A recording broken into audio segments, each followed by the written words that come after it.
Hello, good morning, and welcome to Glasgow Rangers Nation, guys. It is match day. It is a 12 o'clock kickoff, a lunchtime kickoff. You know, too early.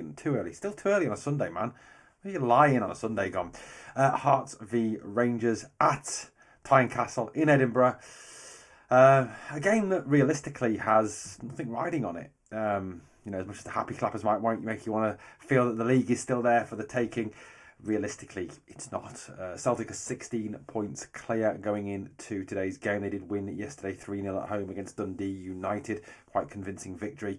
Obviously, they've got that game in. They played a game more than us. We do have a game in hand, which is today's game against Hearts. So it'll be an interesting game today. Look, I mean, you're probably going to see a pretty good performance today, if I'm being honest with you. You'll probably see the team playing good football today. Why will you see them playing well? Why will you see them playing good football today? Because there's no pressure anymore. I suppose the only pressure is that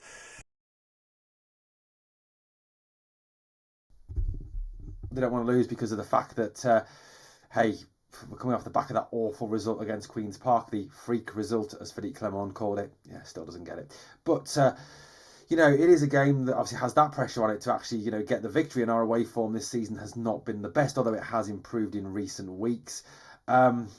You've still got to take it in terms of the fact that there is realistically very little pressure on the team today, because at the end of the day, the league is done. The domestic season is over. In effect, these players are playing for places in the Europa League. That's what they're doing. They're playing for the opportunity to try and play Europa League football, to try and help Rangers push on to the latter stages of that competition, as there are no other trophies to go for. Who knows? The Europa League, who knows? Let's face it, funnier things have happened. Who'd have thought that Gio would have got us to being one kick away from winning that competition back when he was manager? Still think he was very harshly treated. A guy who won the Scottish Cup and, like I said, got Rangers to within one kick of winning a major European trophy, yet gets sacked. Interesting. Yet this manager still is in post, 13 points behind Celtic, out of all domestic competitions and with very little chance of winning anything. Interesting. Anyway, look, today's game, we're going to talk obviously about past history, past results. We're going to talk about our record at Tynecastle. We're going to talk about the Rangers team for today. I'm going to kind of give my team, which is up on the screen now. You can see it. It's going to be there throughout the entire video. I want to see some young players playing. I want to see a few changes. Realistically, ain't going to happen. I don't think in a million years we're going to see that. I think even NCR is going to get dropped today, because Clement will never learn. We'll talk about that shortly. But in terms of this game today, Rangers v Hearts today, this is a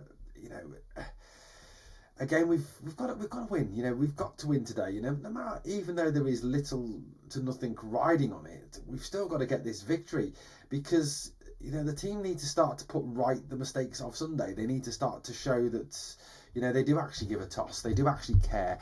They do actually want to try for this club. I think that is sort of an accusation that has been levelled at the players. As much as the manager has come in for a genuinely shit ton of criticism, the players have too. The players, it's been said that the players are, they don't care, they're gutless, they don't give a monkeys, they're not trying, they're not putting the effort in, that they're throwing the manager under a bus. They need to go out there today and kind of prove that that's not the case, prove that they can play and they can cut it. In terms of the games in recent times, obviously earlier this season, November time, it was a 1-0 win for Rangers against Hearts.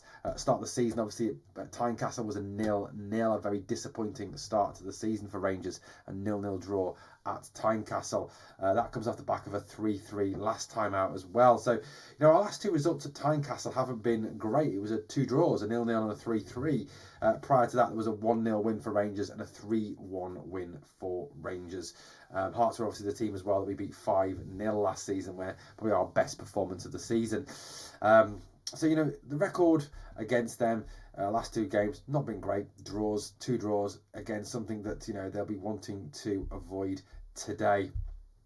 Certainly there'll be desire from the club to get the victory today. Philippe Clement, I think, will feel if he gets the victory today, all will be forgiven. But it isn't, Philippe. You've got to understand what it is to be Rangers manager. That the vast majority of what I would call real Rangers fans, demand very high standards of this club and demand trophies. Overall, at Tynecastle, there's been 50 games between Rangers and Hearts. Rangers have won 30 of those games, Hearts 12, and there have been 9 draws in that time. Rangers have scored 101 goals, so they average over 2 goals a game, or just over 2 goals a game. Hearts have scored 52 goals, again, averaging just over a goal a game, so average result 2-1 Rangers. I'd certainly settle for that today, although I would prefer to see a better performance. In terms of Hearts' last win at Tynecastle, you've got to go back to the Scottish Cup quarterfinals in 2019-2020 when they won 1-0.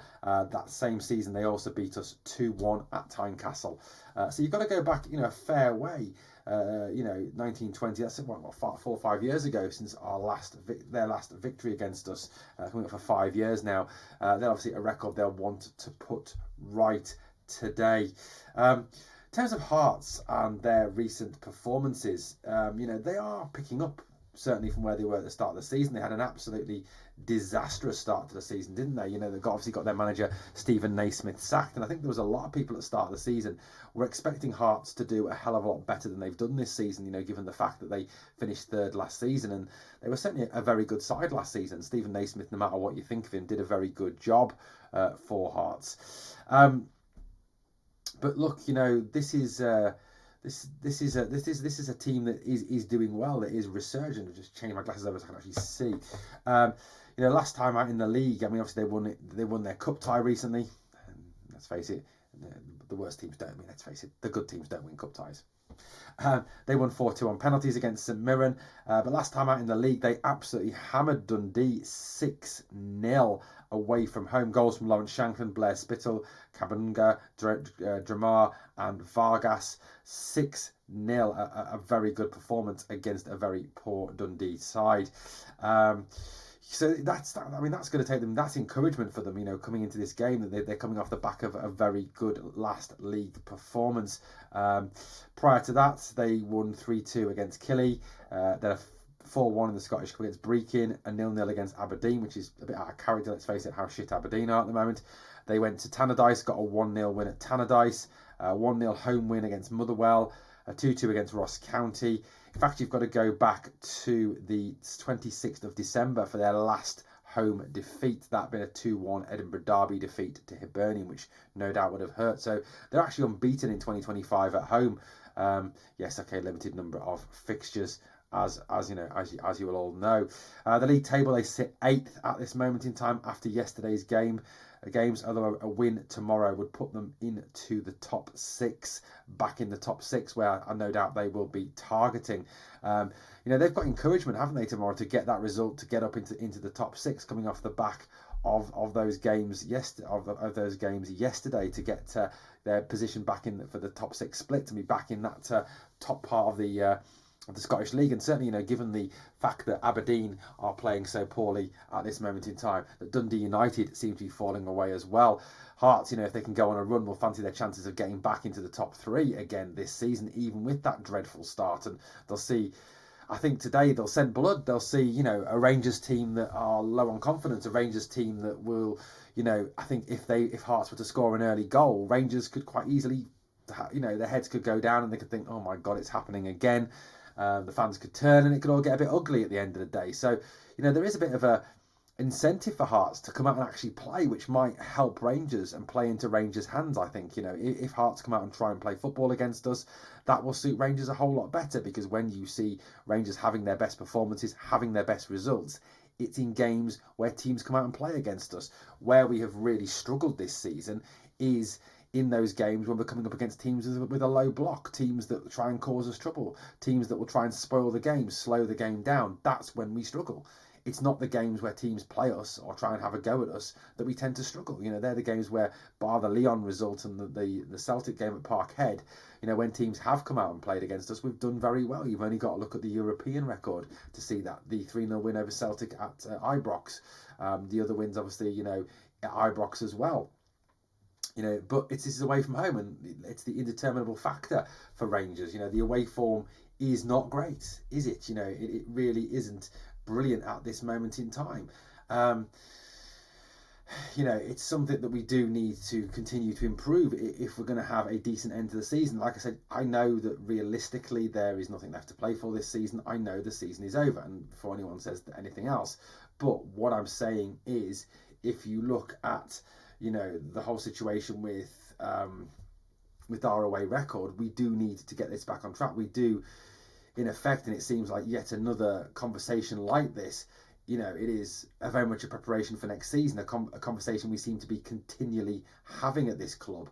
Our away form, has somewhat improved recent times, but not massively. In the last 5 games away from home, we've lost, drawn 3, won 1. Obviously winning our last time out away from home, but 3 draws prior to that and a defeat. Still the away form does not look good. Played 12, won 4, drawn 4, lost 4, averaging 1.33 points per game, which if you compare with our 2.85 points per game at home and our 5 straight victories at home, it is not great, is it? The away form is the one that is really letting us down. The XG away from home is poor. Whereas at home it's a lot better. The XG at home is 2.16 goals per game. It's 1.83 goals per game away from home. It has not been great away from home, and it is something that we do, desperately need to improve in coming games. And like I said, it is all about, unfortunately now building for next season and looking at which players are good enough, which players can stay. Obviously the last victory at home was away from home, so it was the 3-1 at Dundee United, a game that was in the balance for large parts. Prior to that in the league, away from home we had a draw at Dundee, which was pretty awful, a draw at Hibs, which is pretty awful, a draw at Motherwell, which was awful, and the defeat at St Mirren, so not great. So they've got, I suppose, try and take encouragement from that Dundee United game where we kind of got away with one and got the victory. That's what we've got to try and do, build on that performance, not the Queen's Park performance, obviously, which was genuinely shite. Look, going into today's game, it's because I'm recording this Saturday night, guys. I want to see a Rangers team where we actually try something. We actually try, with some of those younger players in there. Realistically now, there is, like I said, there is nothing left to play for in this league season. The league is over. So why not start to look at some of these young players and consider, are some of these young players good enough? Can some of these young players do a job for this team? Can some of these young players, come through and actually show they're good enough and save us some money, which we haven't got a lot of? Obviously, the likes of Bailey Rice, the likes, obviously, of Clinton and Ciala, the likes of Finlay Curtis. Poor Finlay Curtis, since he signed that new contract, has hardly got a look in, which is pretty awful. My team for tomorrow would be this, and I'm going to go through it. I'm going to give you the team that I think Clement will play. I think his team will be different to mine in about 3 or 4 positions. My team for tomorrow: Jack Butland in goal. Look, I know he's made mistakes. I know he hasn't been great, but Liam Kelly just is not the answer. Liam Kelly is a very, very average goalkeeper, and I don't think putting Liam Kelly in there vastly improves that team. So for me, Liam Kelly, I wouldn't start him. I'd start Butland. I still think, on his day, he's the better goalkeeper. He's certainly someone I think we should be playing on a regular basis. He is a better keeper than Kelly, after all. Back 4, Tavernier at right back. Look, realistically, I'd much rather play Sterling at right back or Leon King, but King's injured, Sterling's injured. There is no one else. James Tavernier will continue to play this season and will play probably every game between now and the end of the season, no matter how bad he is. So he will start right back. The central 2, now I really hope that these 2 are the central 2. I think, this is a centre-half partnership that could actually take us forward into next season. A centre-half partnership that looks balanced, that has 2 defenders who do the complementary things to each other. Nsiala, the passer, the more creative, the more sort of European style defender who can still get stuck in, who can still make tackles. But then next to him you've got John Suter, who's the communicator, the throw his body in the way, the tackler, the header, the good aerial duel winner. There is a balance there. Right foot, left foot as well. I think they provide a beautiful balance together, and I think they are the best central defensive pairing at the club. That's who I would play. I'll go through in a minute what changes I think Clement will make. I want to see Ridvan given the start at left back. Yes, he has not been good since the old firm, but Hjefte looks even worse at the moment. Hjefte looks appalling at the moment. Obviously, he was to blame. He was partly to blame, or wholly to blame, depending on your take on it, for the goal, for the Queen's Park goal. He was poor against, he's poor against Union. He hasn't been great at all the last couple of games. I think he needs a break. So for me, get Ridvan in there. Bailey Rice and Nicholas Raskin in central midfield. I think, yes, that is more defensive. And yes, that is perhaps not as creative as Dio been in there. But, in a Scottish League game where it's going to be blood and thunder, it's going to be full on, I think 2 more combative midfielders in there may well be the best answer. Bailey Rice is great. I mean, I think the way that Bailey was treated by Clement in that Queen's Park game was fucking shocking. Bailey was playing well. And he was dragged off at half time. What's that going to do to the lad's confidence? I mean, Philippe Clement absolutely destroying a young player there. Bailey Rice, for me, get him back into the starting lineup as soon as possible. Looks a player. He coped against Manchester United. He's a good footballer. Get him in there. Raskin, who's been arguably the player of the season, alongside of him. 3 behind the striker. Cheney right, Hadji 10, Finlay Curtis left. Curtis can play on either wing. It provides you fluidity there. Hadji can play on the wing or as a 10. Cheney can play on either wing. It gives you a fluidity there. It gives you ability to move around the Hearts' defence, which is something I think we will need to do tomorrow to get the points. And give Curtis a start. Give him a game. Let him play. Like I said, I think the way he's been treated since he signed his new contract has been fucking appalling by Clement. And his discussion, his argument for not bringing him on in games, is ridiculous. I think it's utterly ridiculous. So for me, give Finlay a game. I love Finlay Curtis. I think he's a top player. I think he's going to be a very good player in the future. Let's get him in there. Yanis in the 10 role. Get our most creative player in there. Get him on the ball. Get him creative. Get him causing problems. And Václav Černý, we all know that Václav's been probably the second best player of the season behind Raskin. Put Hamza through the middle. Look, Hamza's had his confidence absolutely ripped to pieces by Philippe Clement, playing him on the left wing. Clement's got a terrible record of ruining players by playing them out of position, which he did with Fabio Silva last season, which he's now doing to Hamza, just so he can play Cyril Dessers. Dessers is not as good as Hamza. Hamza is 10 times the player that Dessers is. He's more creative, his movement is better, his control is better. He's just a better player. So put him in there, get him moving around, get him causing this Hearts defence some problems. That's what we need to see today in this game today. So get Hamza in there. Let's face it, last time he was in Edinburgh, he scores a hat-trick. Get him in there, get him playing. Right, that's my team. Guys, feel free to disagree. Obviously, let me know what you think in terms of the starting lineup. How I think that will differ from Clement today. Obviously, I think Butland will still start in goal. I think the back four, though, will be Tav, Suter, Proper and Hjefte, which I think is a mistake. I don't get how you can drop Clinton and Ciala. I think he is by far the better player than Robin Proper. And I think if you drop him for Proper, it is a massive, massive mistake from the manager. Hjefte, I think, will play. Like, you can argue they're both as bad as each other at the moment. I think Dio will play alongside Raskin as Clement continues to refuse to use young players. I think Hamza will be stuck out on the left again, and we'll again see a very poor performance from him, a very lost performance, not a great performance. Or even Hadji will be stuck out there, taking the creativity away from the middle of the team, and Dessers will be up top. I don't see that team working. I really don't, and I think there'll have to be changes at half time again. I hope the manager learns. I hope he's learnt. I hope we're going to see 2 proper wingers. We're going to see a proper attacker through the middle. I don't know what we'll see. I genuinely don't know with Clement. I mean, you'd really hope that he would by now have learnt, but this is Philippe Clement. We're talking about a manager who never, ever seems to learn. So, look, that's my lineup. I've told you what I think his lineup will be. I think it'll be different. And I know he's hard to predict, hard to call. But, look, I'm hopeful today that we're going to see a good performance if the right team is selected. I want to see some quality performances from Hadji, from Cheney, from Raskin, and hopefully from Rice and Curtis. There's promise there, there's talent there. There's talent in this squad if it's used right. Yes, I have zero faith in the manager. Do I think he's the man to take this club forward? Of course I don't. And I'm not being negative there. I'm just echoing what virtually every sensible Rangers podcast is saying. You listen to Heart and Hand, David Edgar, a guy who is Rangers to the core, is saying that he doesn't think this is the manager to take us forward. You listen to, the Gallant Few, you listen to Rangers Journal, you listen to Rabble. It's the same, story all along. He is not the man to take us forward. Look, I know what I've said over recent weeks has not been popular. I know there's fans out there that don't agree with what I say. I know there's fans out there that think that Clement should stay, and I don't understand them. I genuinely don't get them. I hear the false narrative that is continually put across that he hasn't been backed, which is bullshit, because he has. He spent 20 million. Beale spent 13 million. Do the math, that's 7 million difference. You know, I genuinely feel that yes, there is problems at every single level of the club, the board, the players, and the manager.